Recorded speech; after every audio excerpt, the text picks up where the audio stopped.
Hey guys, Jared, Transformational Coaching, Action is Transformation. In this video, we're going to get into why you might feel crazy in relationship. I know there's been plenty of times in my life where I felt crazy in relationship. I've had relationships with other women where they felt crazy and I could see that and I didn't know how to hold space for it at the time. So if you're watching this and you're feeling like you're going crazy in the relationship, there is a reason and there's also a solution. So here I'm going to share with you the reason why you might be feeling crazy and then also how to solve the issue so you can get out of that emotional cycle. I was recently talking with one of my clients and they expressed to me that they felt crazy in the relationship. And so I asked her, I said, well, let's examine the dynamic a little bit. And so first she started to share that she was expressing what she wanted, but she was really outspoken about it and she would do it in a really angry way. And then her boyfriend would get triggered and he would get defensive. And immediately right there, I could see what the issue was. First off, the issue that she was having was she had these needs that she wanted met. She didn't know they were needs, but she had this deep fear and concern that was rooted deep in her childhood that her needs wouldn't be met emotionally. And whenever we have a fear that our needs won't be met emotionally, what we end up doing is we raise our voice, we speak up, we yell, and those are all forms of us just communicating, hey, listen to me.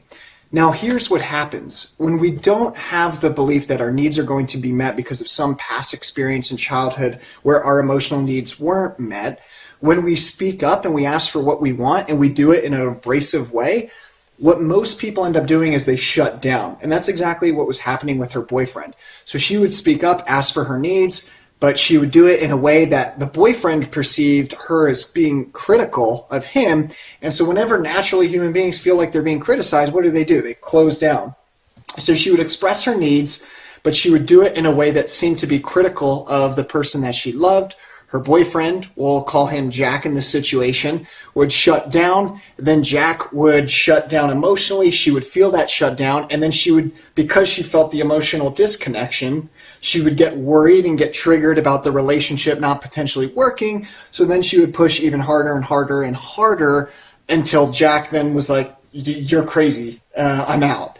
And this is what we do in relationships so many times. I know I've had this happen to me in relationship because I didn't know, or the girl that I was with didn't know how to communicate her needs, and I didn't know how to see her needs, and I just thought she was crazy because she kept coming at me harder and harder and harder. And so one of the first things that we want to be aware of in relationship is how we're asking for our needs to be met and how we're communicating our needs. It's okay to be worried about your needs being met. It's okay to be worried about losing the relationship. There's some anxiety patterns that might stem from childhood there and some secure attachment styles. And if you haven't seen that, check out my video, The 4 Attachment Styles. But we can work with that. And so it's really important to communicate our needs in a way that doesn't scare our partner off or make them defensive. So I'm going to share with you 3 key tips that I became aware of along my own journey and some tips that I've used with my clients that help them deepen their relationships and have a healthy, happy relationship, because that's what relationships are about. They should be safe spaces that we come to where we feel like we can be ourselves, warts and all, and that allows us to explore ourselves and accept ourselves on deeper levels. Time and time again, I see this emotional cycle happen, and that emotional cycle goes like this. We'll use Jack and Jill. It's a metaphor for some of my clients. Jack wants to have this relationship. Jill wants to have this relationship. Jill has these needs that she wants met. She communicates those needs, but she does it in a way that might be a little bit of abrasive. Jack interprets that as his character being attacked instead of his behavior being complained about, so he gets really defensive. Jill suddenly sees that he gets defensive and feels like she needs to communicate more and more and more because she wants him to understand. So then she tries to communicate more and more and more. She gets louder. She goes after him. And then Jack gets even more defensive and backs off because he's like, wow, why is this crazy woman coming after me? Why does she keep emotionally attacking me? And he shuts down even more and more and more. And then what happens is they get in resentment with one another because nobody understands each other. Jack is closed off, he's defensive, he's stonewalled. Jill doesn't feel understood or listened to, and she feels crazy, and she feels like he's making her crazy. And then there's blaming, and then that blame shifting leads to resentment. And of course, if you've been following my material, resentment, as soon as that ends up in a relationship, it's going to start going south. So how do we keep this emotional cycle from happening? So number one is express your needs in a way that doesn't criticize your partner's character.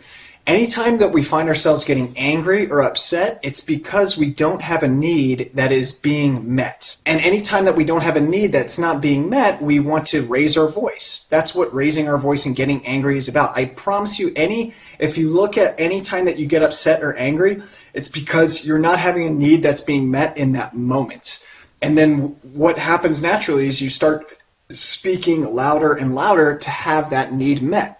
And so in my case, in my example of Jack and Jill, Jack's in a place where he's feeling like the relationship is going south and there's more resentment breeding because his girlfriend, Jill, isn't having her needs met, but she's acting really, really crazy, and he doesn't necessarily know why she's acting crazy.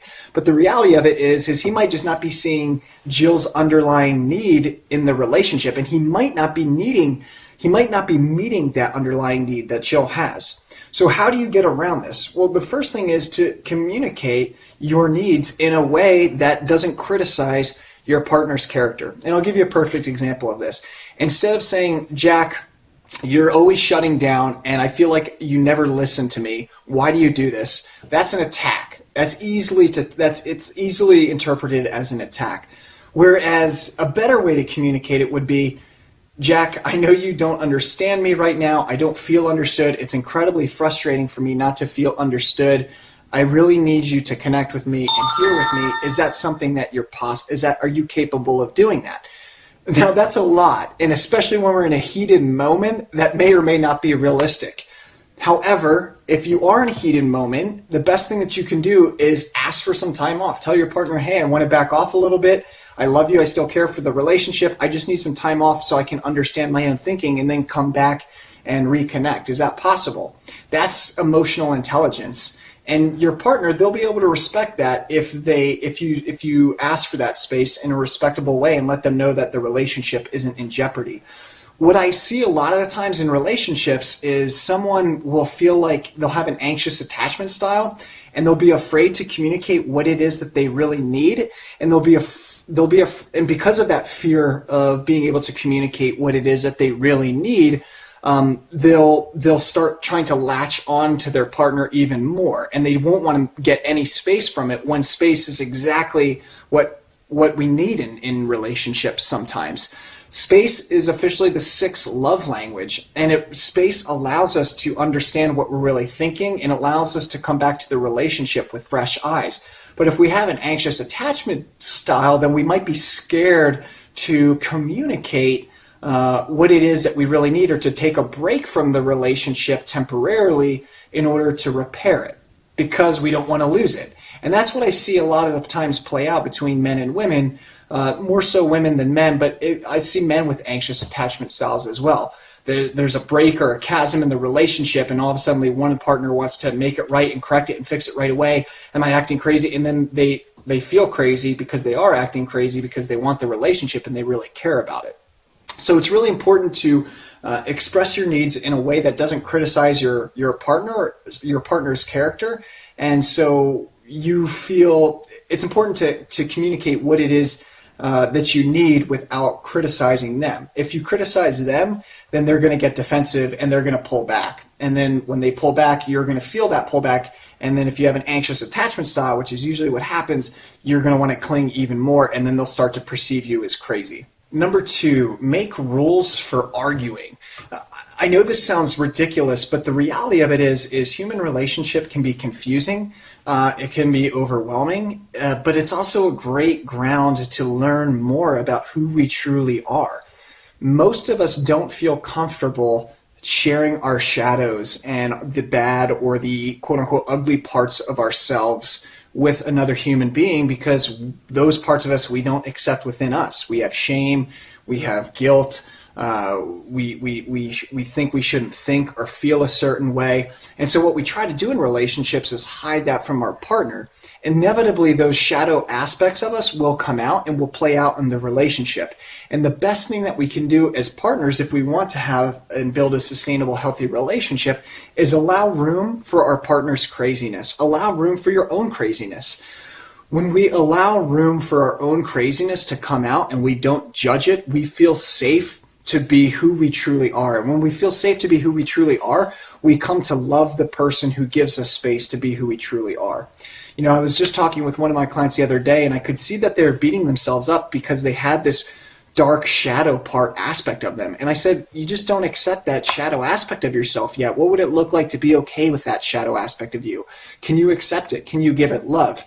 And so then she turned inward, saw that shadow aspect that she was trying to hide from the relationship because she felt guilt and shame about.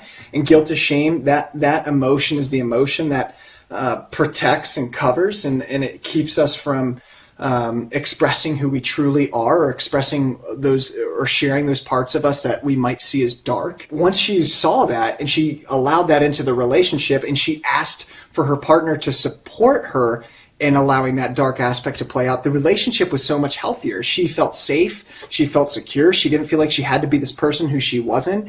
And she realized that there was a whole new level of self-acceptance and love in the world when her partner accepted that quote unquote dark place about her. And so she shared those dark aspects of herself, and her partner was like, yeah, it's not a big deal. I just wish you would have told me months ago, because then we could have saved all this fighting. And so she was hiding this darker aspect about herself because she was afraid that her husband wouldn't love her anymore for it.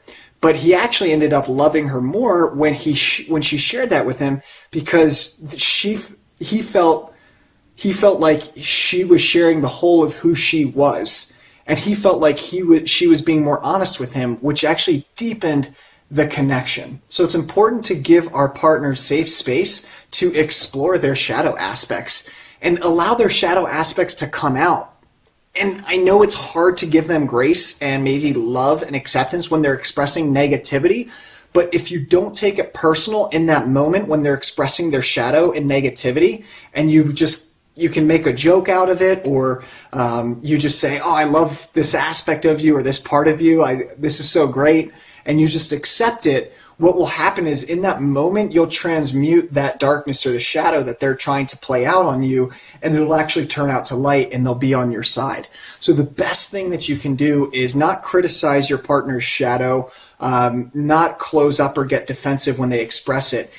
If you can open yourself up to it, love the part of them that's negative or that's being dark in that moment, which takes a lot of self-control and a lot of awareness. But if you can do that, you'll see that you'll have a more solid relationship afterward. We don't want to criticize our partner's character. We want to see the behavior or the negative aspect that's playing out in the relationship, bring awareness to it without judgment, and love it. And when you can love that aspect of them, they in turn will love that aspect of them, which will change the dynamic of the relationship. That's one of the best ways to keep your relationship healthy. Now, that being said, if you're in a narcissistic relationship and someone's treating you bad and you see that doesn't mean you love them continually, even though they treat you bad. You want to have boundaries. There's some aspects of people's personalities just play out, and they might have negative shadow aspects that they want to play out on you. And if they're being negative towards you, you can deflect that in a healthy way. It doesn't mean you have to take it on. It just means that you can point out the behavior. Hey, do you see what you're doing right now? I see you're yelling at me. You're being really hard to work with. I care for you and I love you, but I'm not willing to accept that type of behavior. I'm not willing for you to treat me like that. Communicate that in a calm, collective way, and you'll see what happens next time they show up in the relationship. Most people don't want to be negative. I've coached thousands of people over the last 3 years, and what I've found is most human beings, about 95% of them, with the exception of the 5% in the population who are sociopaths, most people do not want to be negative. Most people don't want to be dark. In fact, they're so afraid of expressing those parts of themselves that are dark that they try to hide it. And then they try to hide it with shame and guilt, and then that actually leads to addictions. But if we can accept and love the dark parts of our partner, you'll see that you actually transmute that energy and you create a deeper bond a deeper relationship. But that doesn't mean compromising your values or respect. If in the relationship you are not respecting yourself, if you find that they're not respecting your emotions, respecting your body, then it's time to draw boundaries. And finally, number 3, the issue is never the other person. It's always the problem. Many of the times in relationships, I see this in business, not just in romance, we get in an argument with a partner because there's some sort of challenge, and we can start blaming our partner for the issue. I love this exercise in this metaphor that I learned from executive coaching school. I was taught it by Sherpa Coaching, and they say Q-tip, quit taking it personally. When you get in an argument with your spouse, 90% of the time, it's not about your spouse. It's about some other greater issue. I'll give you a perfect example of this. Let's say that you get home from work and you want to work more because you want to make money and provide for the family. But your wife wants to spend time with you. Let's say that she says, hey, I want to spend time. Can we eat dinner together? And you say, no, I can't eat dinner. I got to take out these next calls. And then she gets upset. And then she starts saying, you never are there for dinner and we never get to spend time together. And then you fight back. And before you know it, you're in this argument together. The problem isn't your wife, and neither is the problem you. The problem is really the challenge of you both finding time and space for the relationship despite your other obligations. Your wife wants to spend time with you, yet you want to work. So in that moment, what's happening is you're perceiving your wife as keeping you from working, and your wife is perceiving your work as keeping from you two of having a good relationship. So in those moments where you're fighting, ask yourself, what's the real problem here? Because I'm taking this personal right now. A lot of the times what happens is whenever we get in a fight with individuals, we take that fight as really personal. We feel like we're being attacked. The reality of it is the problem is never the other person. It's actually an external challenge. In this case, it's just you both have needs and desires, and in the moment, those needs and desires are crossing paths. Husband has a desire and want to take care of the family and make money. The wife has a desire and want to spend more intimate time with her husband. And in that moment, those two desires are crisscrossing. So it's important to identify what the real challenge is. It's never, 90% of the times, the real challenge is never the person. So Q-tip, quit taking it personally. Look at what the real challenge or issue is. If you find yourself getting heated or in an argument with your significant other, the first thing that you want to ask yourself is, what's the real challenge here? What's the real issue? That's all I got for this time. Thanks so much for joining me, you guys. If you haven't yet, please sign up for our Sacred Relationship series that Laura and I are doing. We're interviewing experts. We're coaching individuals live. The link's right there below. Also, if you feel called to, please share this. I'd love for this work to go out in the world. I wish I had these emotional intelligence when I first grew up. It would have saved me a lot of time and pain and relationship. That's all I have. Thanks so much for joining me. I'll see you guys next time. Have a great week.